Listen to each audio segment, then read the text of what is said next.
Sai Hira Ram everybody. With the blessings of Sai Hiral Shah, today we are making Sindhi Curry. It is a beloved curry in Sindhi kitchens and tastes wonderful when served with hot rice and crispy aloo tuk. The ingredients for the same are gram flour, singi, carrot, potato, ladyfinger, cluster beans, tomato, tamarind, mustard seeds, cumin seeds, fenugreek seeds, green chili paste, turmeric, salt, asafoetida, water, and oil. In order to make this dish, first heat oil in a thick bottom pan. Once the oil is hot, add cumin seeds, mustard seeds, and fenugreek seeds.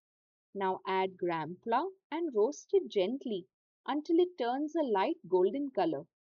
Add asafoetida, curry leaves with their stems, and turmeric.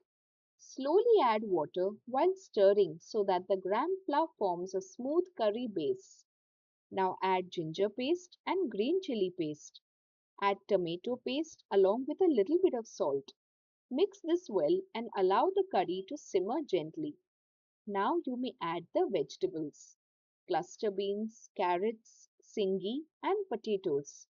Cover the pan and cook until the vegetables become tender. You can check the potatoes with a knife.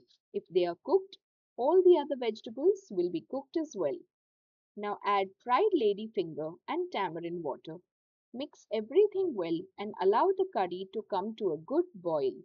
Your Sindhi curry is now ready. It is tangy, comforting, and beautifully traditional.